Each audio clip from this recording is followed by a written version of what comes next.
I think it is clear to believe in the power of ideas. Fresh thinking to the Manhattan Institute.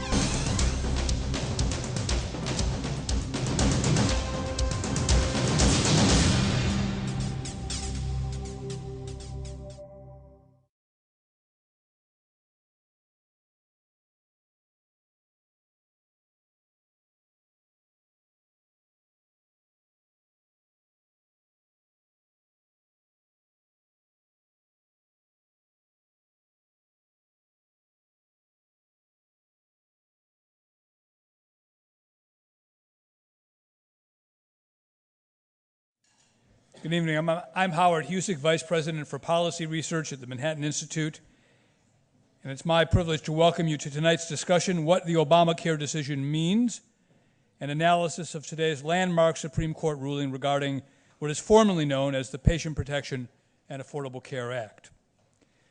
Although the court stopped short of striking down some of the central features of the law, letting stand, for instance, the requirement that individuals purchase health insurance or pay a penalty, it did limit the law's reach in other ways and justified its rulings in ways that have great legal significance.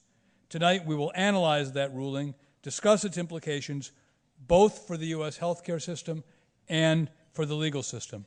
We have an outstanding panel made up of experts from both of those spheres, starting on my left with James Copland, who's the director for the Center for Legal Policy here at the Manhattan Institute. To his left, Eric Jaffee, a constitutional lawyer from Washington in his own private practice, who clerked for Justice Thomas and filed amicus briefs in the case that was decided today.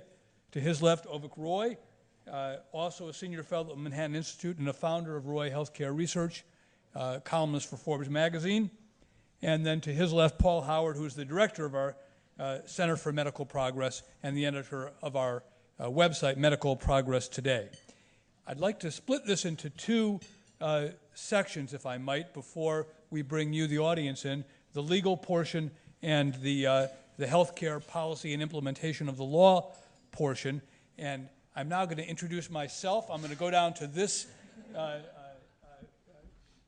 over here and run this in a slightly more informal way, if I might. I'd like to start with Jim and ask you the following to get things going. The temptation, I suppose, for those who were concerned about the implications of this law is to say, as I believe the New York Times headline had it, Obamacare upheld. What do you see as the subtleties behind that from a legal point of view? Does the upholding of the mandate simply say, okay, that's all we have to focus on, or are you focusing on more than that? I'm focusing on more than that, and from a policy perspective, this is a bad law. It was a bad law when it was conceived. It was a bad law when it was passed. It was a bad law when it was signed. It's a bad law before this decision today. It's a bad law after this decision today. And my colleagues who work on health care can explain the idiosyncrasies of why that is. From a legal perspective, that's not what the court's asking. The court doesn't ask about the policy merits of the specific law in front of it, and the court took pains today to stress that. That doesn't mean, however, that the court is divorced from politics. The court has always been involved and sensitive to the political implications of its decisions, going back to Marbury v. Madison, before that to Hunter v. Martin's lessee and what have you. The court's learned its lesson through the years, and if we have a little more time, I'll talk about an arguable, at least conservative defense of the Roberts position here, invoking Edmund Burke and Frederick Hayek and John Marshall and Alex Bickle.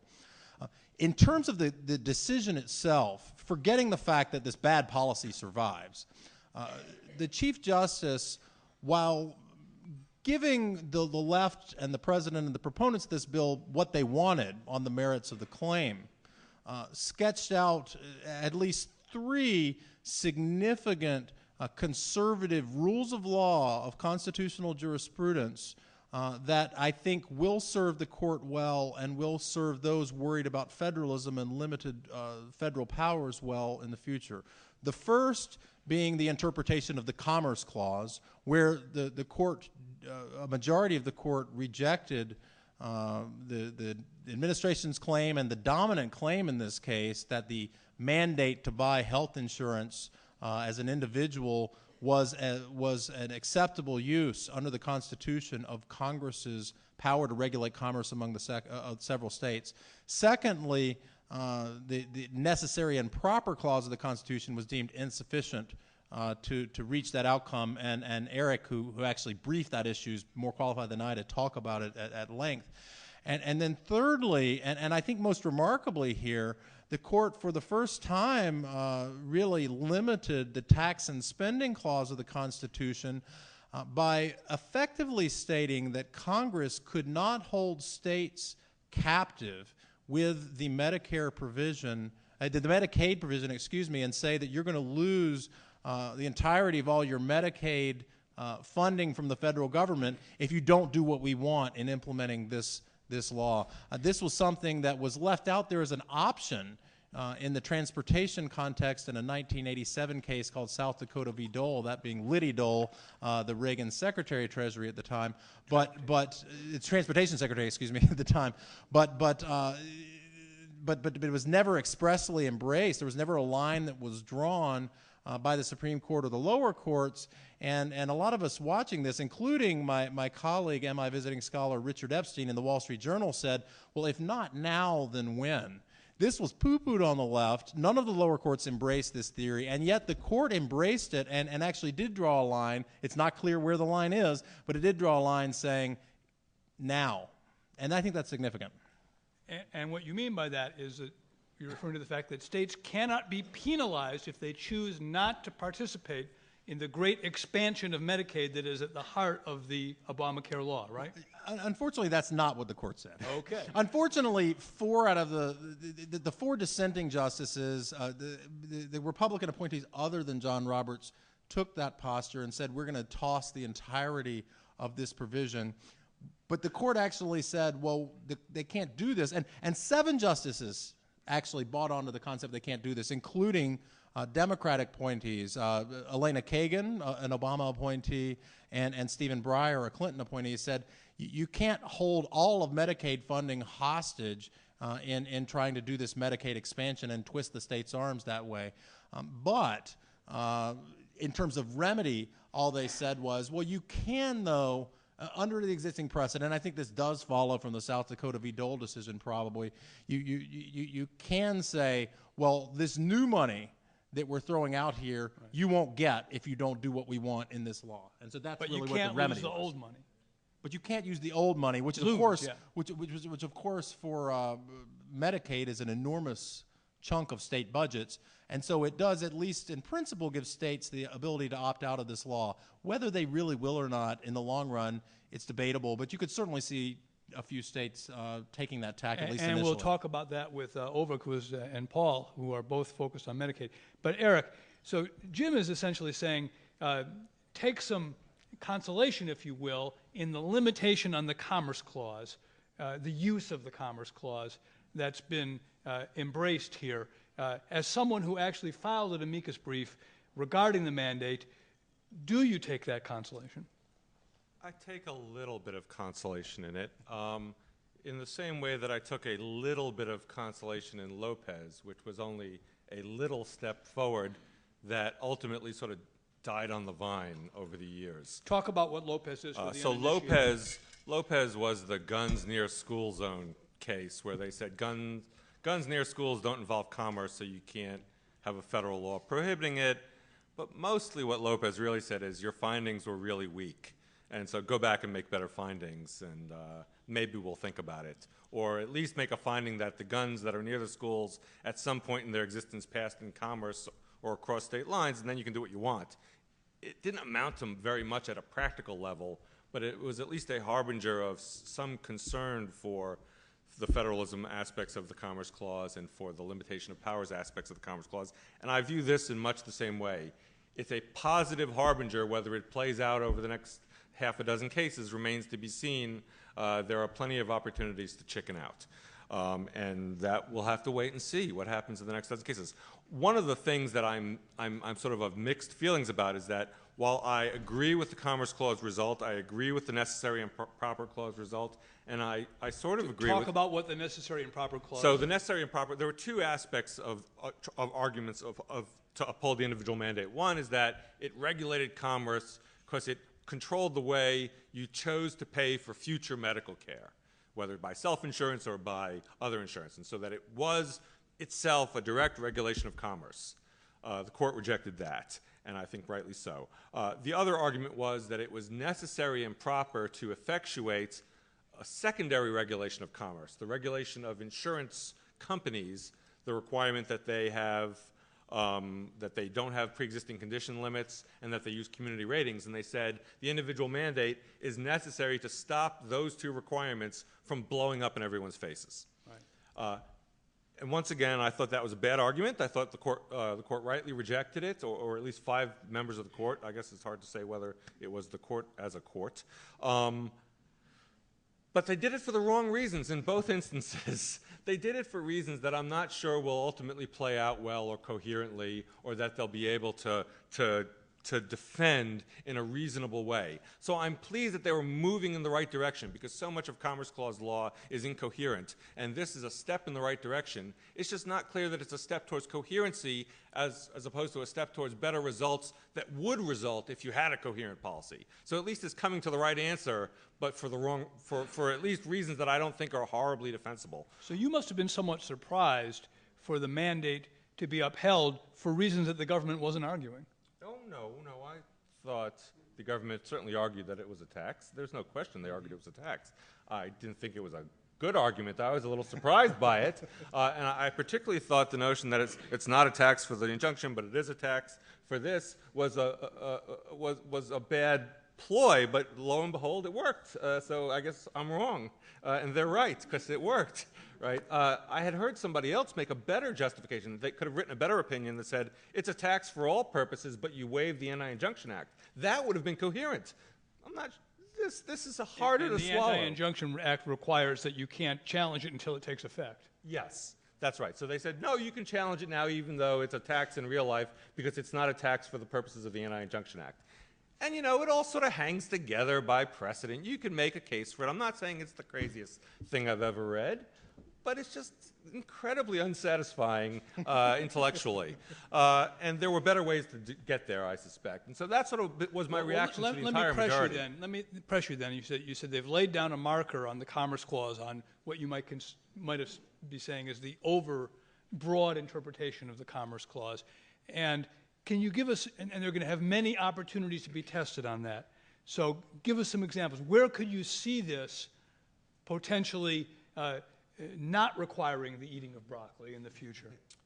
Well, there are very few instances where Congress probably has the political clout to pass another mandate like this. I mean, I suppose you could imagine certain energy conservation things where they sort of force you to buy some energy conservation product that you wouldn't otherwise buy. But in many of those cases even, they could just say all light bulbs from now on have to be energy-conserving light bulbs. You can't sell a non-energy-conserving light bulb. They're not going to force you to buy it. You're just not going to have anything else in the market. So they can get there a dozen other ways. Hard to imagine that. It has very, well, it has very little, I suspect the specifics of you can't force people into commerce will not be played out in a dozen laws getting struck down, because those laws are not terribly likely to be passed. What's more important, I think, is that it speaks to a limitation on how much of a penumbra the Commerce Clause is going to get, and hopefully to some paring back of the notion of how indirect the effects on commerce need to be. Can the effects be something where,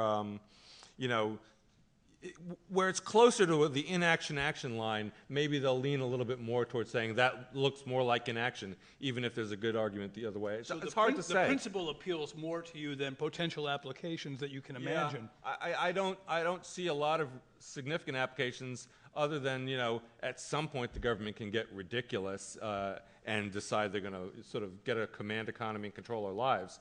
And I'm not discounting that possibility over the 50-year or 100-year period. It's just hard to see it today. Okay. I'm going to get to the healthcare aspects of it, but I do want to keep on the legal part just for a moment. and to think about this in terms of the court, Jim. And you alluded to that. There's going to be a lot of discussion about the legacy of John Roberts, what this means. He sided with a lot of different sides in this opinion, and I'd love to hear you reflect on that. He did, and when he was first nominated, I sort of said, you know, this pick makes sense for a Chief Justice who often is playing politics within the court. The Chief Justice has the ability to assign opinions and to some degree control the discussion in conference, and he sort of was groomed by the prior Chief Justice, William Rehnquist. This dates back. I mean, what this reminds me of a little bit, and time will tell whether the Chief Justice's gambit here works. But it reminds me a little bit of what John Marshall, the great Chief Justice, not the first Chief Justice, but the great Chief Justice at the beginning of the country did in the seminal case involving judicial review, Marbury v. Madison. This was a case where the Federalists, who'd been in charge under Washington and Adams, had been in power. Then they lost the election to the Jeffersonians, to the Democrat-Republicans in 1800, and passed the 1801 lame duck Judiciary Act, putting a bunch of Federalists on the federal bench to try to keep hold of power because they'd lost the presidency and the Congress. And in those days, you had to sort of take horses out to issue the mandates and deliver them by hand to all the judges before it was an official appointment. And they didn't all get out before it flipped over to Jefferson. And that was what was at issue in Marbury v. Madison. And Chief Justice Chief Justice Marshall was really worried about, well, what happens if I say, Jefferson, you've got to give these mandates out because the president, the newly elected president, was refusing to put the mandates out to these new judges. What happens if I do it and he says no? And so what he did was say, oh, well, you don't have to do it because it's unconstitutional, and we have the power of judicial review. And that was the case in 1803 that really established the principle of judicial review. We've seen this time and again through the court's history, and I think Roberts was influenced by some of the backlash against Citizens United, which I think is largely unfair, some of the more significant and more publicly understood backlash against Bush v. Gore, and I think back in his mind, the showdown between the Supreme Court and the Roosevelt administration in the 30s, 1937 being the last time we saw the Supreme Court overturn a major piece of congressional economic legislation during the New Deal and creating the court packing scandal with the Roosevelt administration.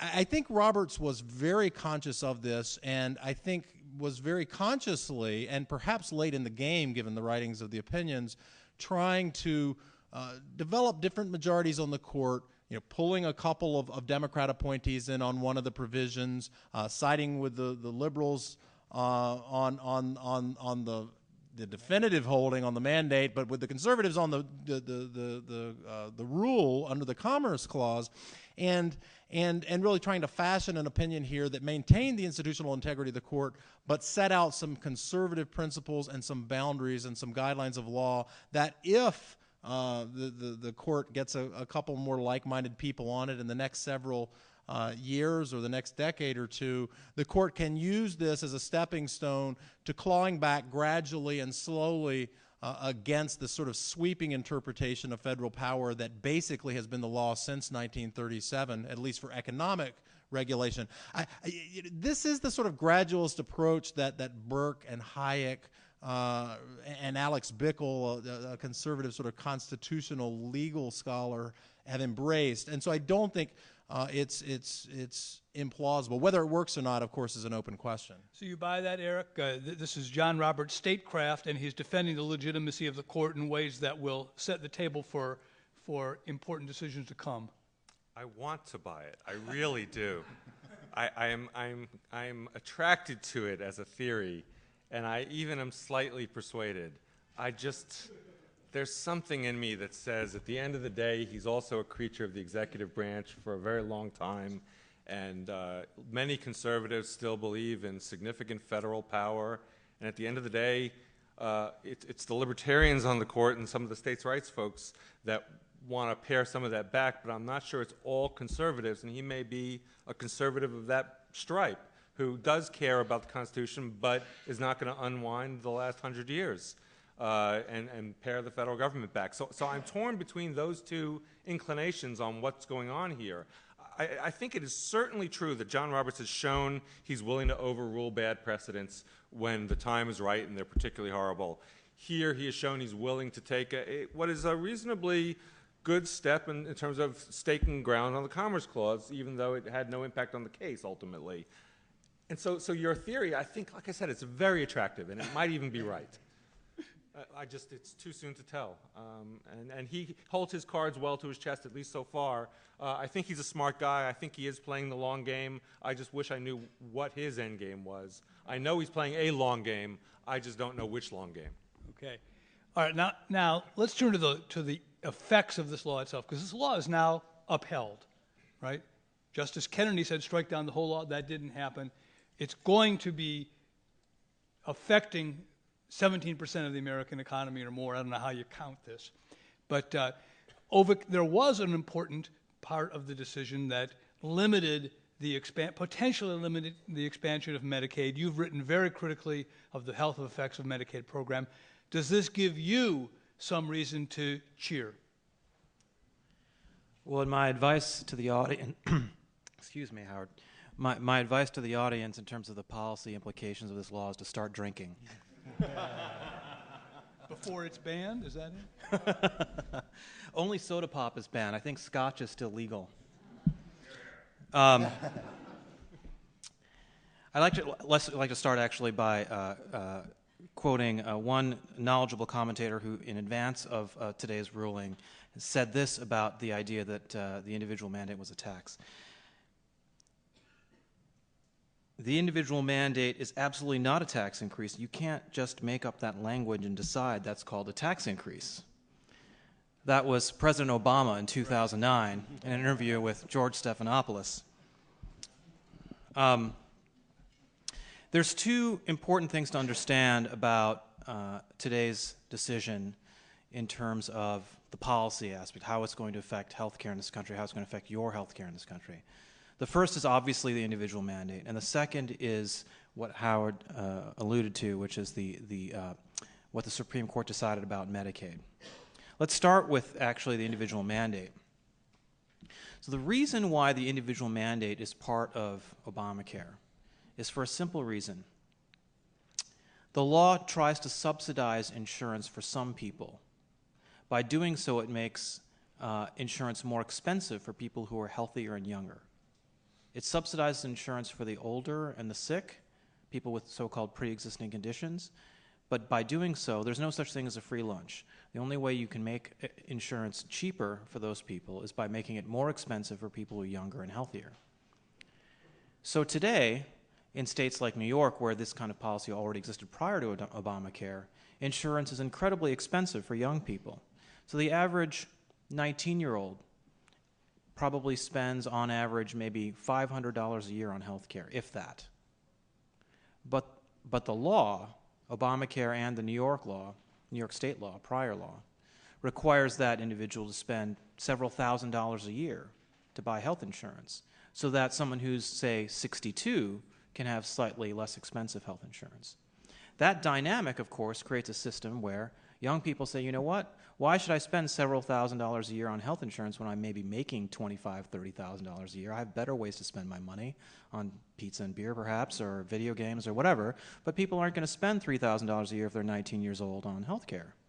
So they drop out of the system. They don't buy health insurance. As a result, the only people who actually buy health insurance are the older and sicker people who really need it. And as a result, because their average health expenditures are so high, the cost of insurance actually goes up. This is what health policy wonks call the adverse selection death spiral, which is basically a way of saying it destroys the private insurance market.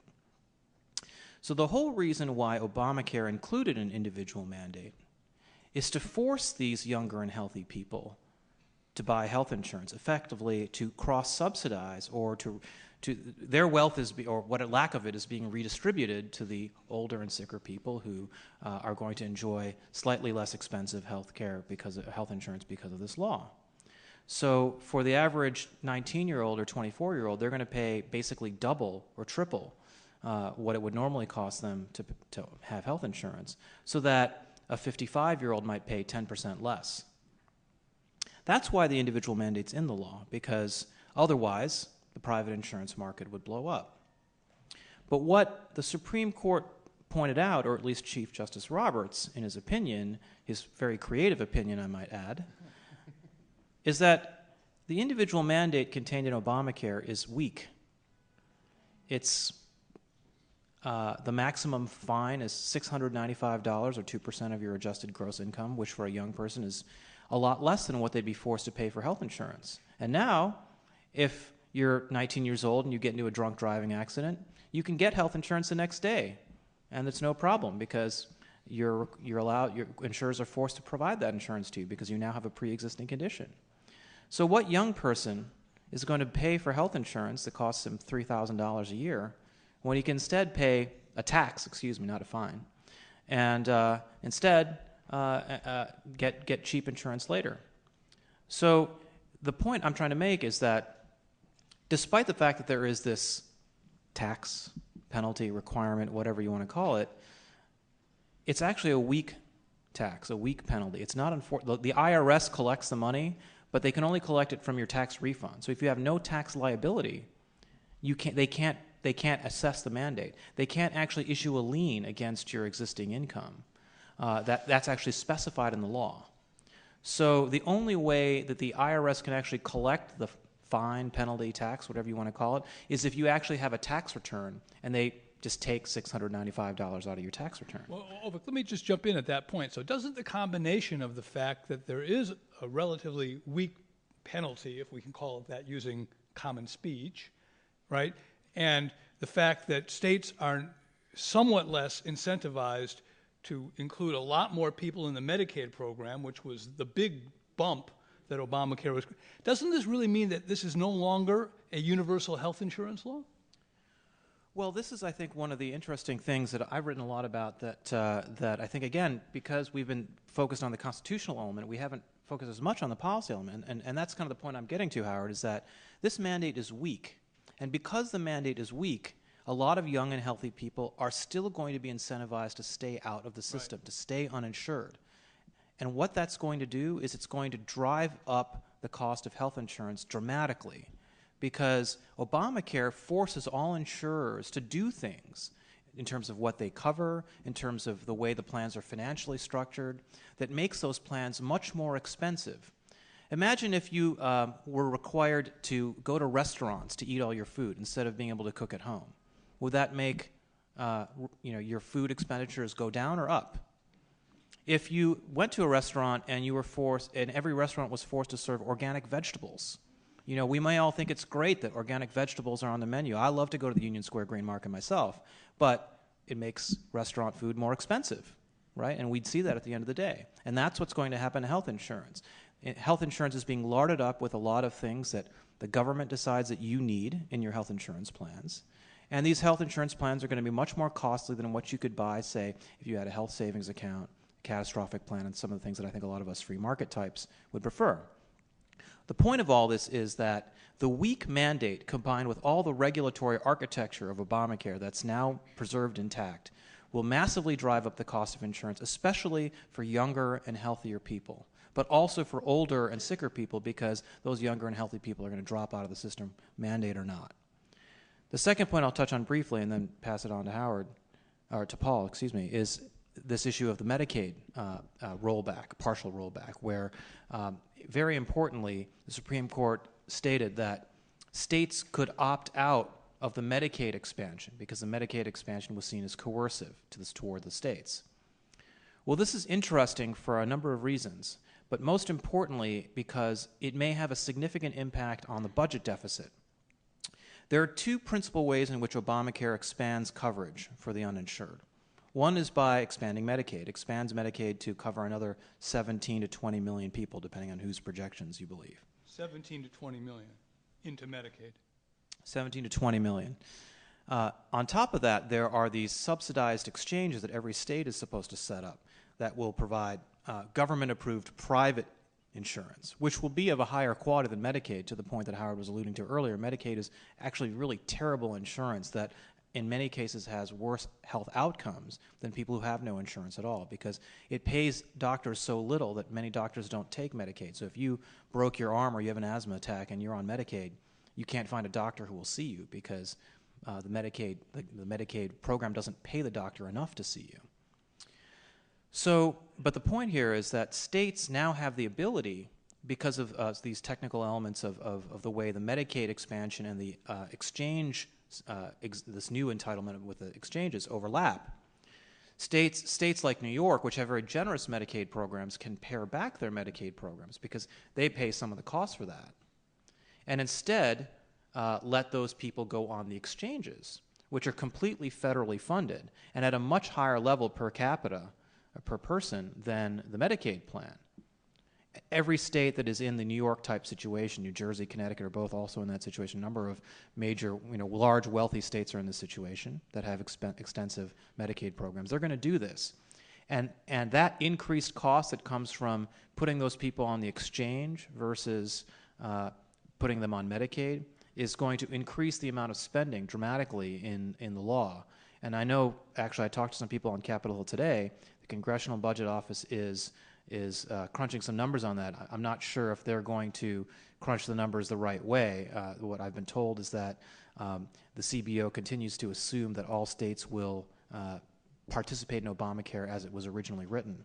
But I think we all know that that's very unlikely to happen. And that could add to the cost of the law on a, say, 10-year basis another $200 billion. Well, Paul, play that out for us a little bit. If, as Avik says, states no longer will lose their existing Medicaid funds, which are a huge part of their budgets, right? If they were going to lose their existing Medicaid funds, which the law would have permitted before today's decision, that would have blown a huge hole in this state or any other state's budget. But that's no longer going to happen. So play it out. If states do decide we're not going to play on adding a whole lot more people to Medicaid, and yet there's still interest in Congress, in part because of what Avik just said, it could blow a hole in the federal budget. Play that scenario out for us. What happens next? Well, it's going to be an incredibly interesting scenario. And I think that, to borrow a turn of phrase from an earlier court case, the Medicaid ruling here is the hanging chad of this case.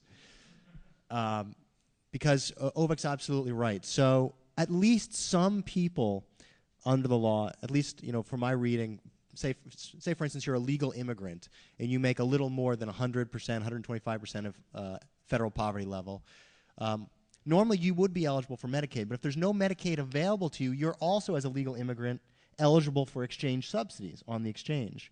The exchange subsidies on paper start at 100% of FPL. So there could be a population out there, and honestly I don't know what population it is, but there's at least some people who states would look at and say, you know what, we're happy to not have any Medicaid match for that population, and we're going to send those people to the exchange and get those subsidies and pass the costs on to the federal taxpayer.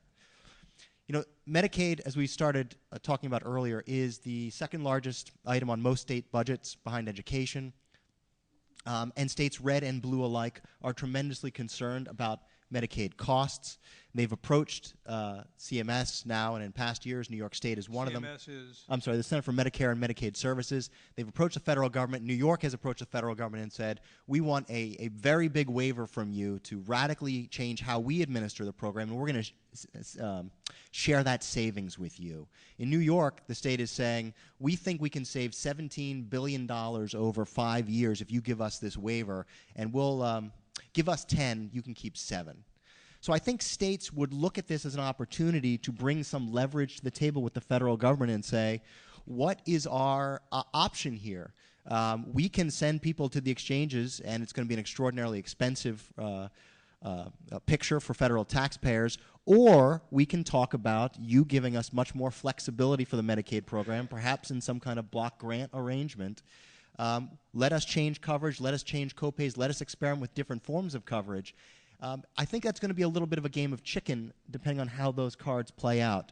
President Obama can obviously go to the populations in those states that are not getting Medicaid expansions and say, there's actually money literally in the exchanges for you if your states would just accept it and give you Medicaid coverage. Republicans can reply, it's terrible coverage. Like Avik said, you're not going to get good access to doctors. You're not going to get good coverage on Medicaid. You're much better off getting some kind of private insurance coverage. So depending on how the states, if enough of them actually do use the leverage that they've got and push hard enough as a group, I think they could get some change. So we've gone from the issue that's really easy to understand, do you have to buy it or not, into public policy complication land is what I think we get out of your remarks there, but the stakes are very, very high. Absolutely. I mean, like I said before, I think it's going to be a little bit of a game of chicken. I mean, if there is a number, depending on how the subsidies play out, if enough people are potentially eligible for the subsidies, the states could take that move that Avik is suggesting and saying, well, you know what, we're going to send those people into the exchanges. That creates a tremendous incentive for Congress to revisit that arrangement and try and get the cost down through some other mechanism. Are those going to be the issues that emerge as this law takes effect? Every business with 50 or more employees has to either offer health insurance or start to pay a fine of $2,000 per employee, I believe. Is that going to be an issue that starts to get people's attention now that the law has been upheld? Avik, do you want to weigh in on that? Yeah, actually, Howard, I'm glad you brought that up because that allows me to bring up a related point, which is that this is not the end of the constitutional challenges to Obamacare, actually. There are a number of other challenges, one of which is around just this point, the employer mandate. So it turns out that because of a drafting error in the law, as you know, it was kind of hastily put together, just a little bit, right? The states are under Obamacare. The states are supposed to be setting up these exchanges, the subsidized exchanges that for certain low-income populations that will provide subsidized private government-approved health insurance. The law states that if the states don't set up those exchanges, and many states, particularly those with Republican governments, have chosen not to set up exchanges because they've not wanted to implement Obamacare until the litigation, the election, et cetera, play out. The law specifies that if the state doesn't set up the exchange, the federal government, the Department of Health and Human Services, can come in and set up a federal exchange instead. And that's been kind of a threat that a lot of people thought would say, okay, well, even you conservative states, you'll set up your own exchanges because you don't want, Kathleen Sebelius doing it for you. But there's a problem, and that is that, again, because of this error in the law, it turns out that exchanges that are set up by the federal government aren't eligible for the subsidies. Only state-run exchanges get the subsidies. And again, that's just because of a drafting error in the law. And that's relevant to the employer mandate because the fines that employers face if they don't insure all of their workers only kick in if some of those workers collect subsidized insurance on the exchanges. So if you, say, are in, Utah, and you don't have a federally approved exchange or an Obamacare certified exchange, or, say, Alabama or Texas, let's take Texas. The federal government can come in and set up an exchange, but because subsidies can't be collected, participants in that exchange can't have subsidized insurance, the employer mandate doesn't work because the employer mandate only kicks in if people are collecting subsidies. Because the whole point of the employer mandate was to say we don't want employers to dump everyone onto the exchanges. Now, the Treasury Department, the IRS, in another example of creative lawmaking, basically decided that they were going to issue a regulation or an interpretation saying that federally run exchanges would qualify for subsidies, and so all these other regulations like the employer mandate would kick in. And a bunch of people are now readying a lawsuit on just this question. The IRS can't make up law. They have to actually go by what the law says.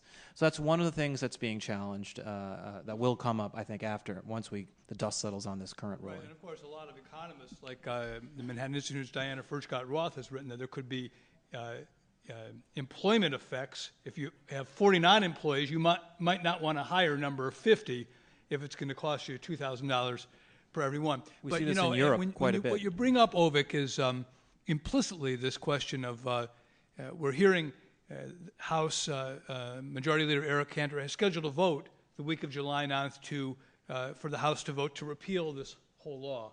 And you've sketched the complications of the law that are going to be with us if it is not repealed. The mantra of Governor Romney is repeal and replace. What would repeal and replace? We know what repeal would mean. Is repeal, and I'm going to go to Eric as our Washington guy, is repeal imaginable as you read the situation in Congress and the potential Congress? And then what would replace actually look like? And I'm going to look to Avik and Paul for that. Not being much of a political guy, I don't think repeal is imaginable prior to the election. It's inconceivable that Congress could get its act together to do something so dramatic on the eve of an election. I don't think they can do it in 2 years, much less in 6 months. But no, and take this from where it comes. I know absolutely nothing about politics other than what's in the air where I live. But I just don't see it because I have no faith in their ability to actually do something that efficient. And would there need to be 60 Republican votes in the Senate to do it, as you understand it? Well, I would assume that's right, that there would be a Jim, filibuster. is that I how assume you that that Obama would veto it. No, I mean, even in a new administration.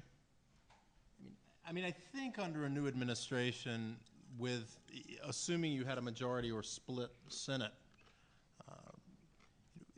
the question then becomes to what degree you could bootstrap a reform through the budget process. And the Supreme Court may have green-lighted a potential avenue, and I'm not totally sure. I'm sure there are going to be a lot of constitutional scholars thinking about this. But they may have green-lighted a potential avenue by saying this is a tax rather than a regulation to potentially use the budget process, which of course doesn't have a filibuster rule. It would be sort of interesting and potentially poetic justice if sort of machinations in the congressional rules that were used to get this thing passed on a party line vote in the first place wound up being used in the inverse on a party line vote through interesting congressional machinations to get it repealed or revised in some fashion. I don't know about an outright repeal. This tax. But through the budget process, it's conceivable, I suppose, that you might be able to get around the filibuster rules to at least change parts of this law. But to what the actual scope would be there, I'm not sure. And Paul and Avik, let me start with Paul. If replace is to now be demanded of those who are concerned about this law, what are the ways to talk about that in a way that will compete with your kids are on insurance, health insurance till 26, you get insurance no matter when, if you have a pre-existing condition. What is the form that replace can take that can be attractive to the American people, do you think? Well, I think we need to sketch out a vision of health insurance where patients and families are actually in control of their health insurance. And I think the response to the arguments about being on your insurance till you're 26 is to say 17 million, as Avik pointed out, at least half of the coverage under the Affordable Care Act is going to be through a terrible program, Medicaid. We have a better option. That is to use the tax code either through a tax credit or a tax deduction or some mix of those two to give everyone truly portable insurance that they can take with them from job to job and not worry about losing.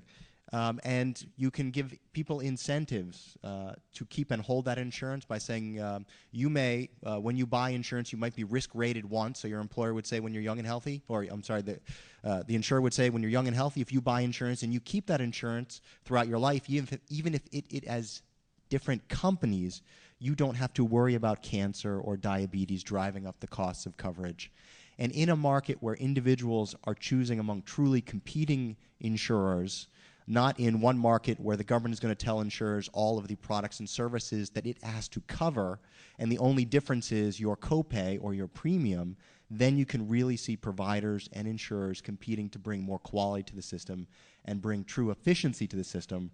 Right now in the system that we have, providers look to payers, that is insurance companies and Medicare and Medicaid, about what they want and not what about the patient want, because the people who are paying the bills are not the people who actually get the benefits when they go to that doctor or that hospital. I think sketching out that vision of personally owned portable insurance that protects you throughout life, that's in your control is really a winning formula.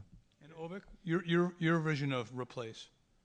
Yeah, actually, let me just jump back quickly to one thing that you were asking earlier on this issue of can the law be repealed via a simple majority in the Senate of 50 plus, say, the vice president.